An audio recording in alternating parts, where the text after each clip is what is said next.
አማላጅነቱና ጠባቂነቱ በሁላችን በሕዝበ ክርስቲያን ላይ ጸንቶ ይኑርና መልአኩ ቅዱስ ሩፋኤል ያደረገው ተአምር ይህ ነው። በአብ ስም አምነን አብን ወላዲ ብለን፣ በወልድ ስም አምነን ወልድን ተወላዲ ብለን፣ በመንፈስ ቅዱስ ስም አምነን መንፈስ ቅዱስን ሰራጺ ብለን ምንም ላጠይቁ አካላት ሶስት ብንል በባህሪ በህልውና በመለኮት አንድ አምላክ ብለን አምነን አስቀድመን እንደነገርናችሁ ክቡራን የሚሆኑ ከሰማያውያን ሊቃነ መላእክት ሶስተኛ የሚሆነው የሩፋኤል በዓል የሚታሰብበት መሆኑን እነግራችኋለን። በዚሁ ቀን የቅዱስ ሩፋኤል መታሰቢያ ቀን መሆኑን እነግራችኋለን።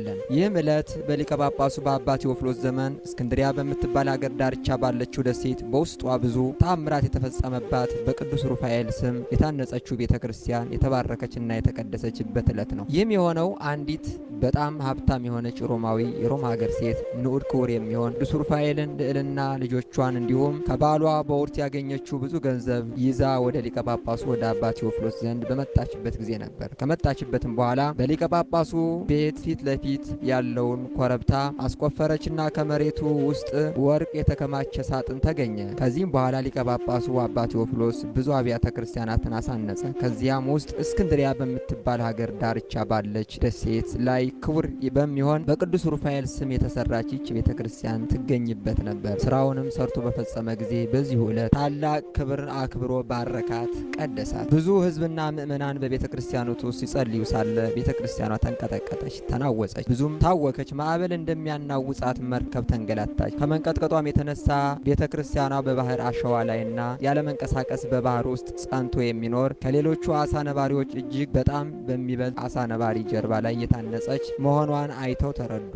ያም አሳ ነባሪ ከሰዎች ብዛት የተነሳ ክብደት ስለተሰማው ይህች ቤተ ክርስቲያን ይገለባብጣት ያፈርሳት ዘንድ ለሰይጣን አነሳሳው። በውስጧም ብዙ ሰዎችና ሊቀ ጳጳሳቱ ያድናቸው ዘንድ ወደ ጌታችን አምላካችን የኢየሱስ ክርስቶስ በታላቅ ቃል ጮኹ።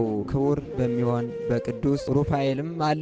በዚያን ጊዜ ልዑል እግዚአብሔር ንዑድ ክቡር የሚሆን ቅዱስ ሩፋኤል ላከላቸውና ከጭንቀታቸው አዳናቸው፣ ከሐዘናቸው ማረጋጋቸው። አሳ ነባሪውም ባለበት ቦታ ሳትንቀሳቀስ በእግዚአብሔር ትእዛዝ ጸንተህ ኑር በማለት በያዘው ጦር ወግቶ እንዳይንቀሳቀስ ጸጥ ስላደረገው ያለምንም መንቀሳቀስ ባለበት ቦታ ጸጥ ብሎ ቆመ። ከዚያም ጊዜ ጀምሮ በቤተ ክርስቲያን ብዙ ድንቅ ተአምራቶች ሲደረግባት ሕሙማን ከደዌያቸው ሲፈወሱባት ቆዩ። ነገር ግን የእስላሞች መንግስት እስኪቋቋም ድረስ በዚሁ ሁኔታ እንዳለች ከዕለታት በአንድ ቀን አሳ ነባሪው ተንቀሳቀሰና የረጋውን ባህር ማዕበል ሞገድ ተነስቶ ስለመታው ቤተ ክርስቲያኗ ፈረሰች። ከዚያችም ቦታ ላይም የሚኖሩ ብዙ ሰዎች ባህሩ አሰጠማቸው። የመላእክት አለቃ የቅዱስ የሩፋኤል አማላጅነቱ ቸርነቱ ከባህር ኃጢአት መስጠም በዚህ ዓለም ማዕበል ሞገድ መንገላታት ሁላችንም ይጠብቀን። የመላኩ የቅዱስ ሩፋኤል ረድኤትና በረከት አማላጅነት ሀገራችን ኢትዮጵያን ይጠብቃት ለዘላለሙ አሜን።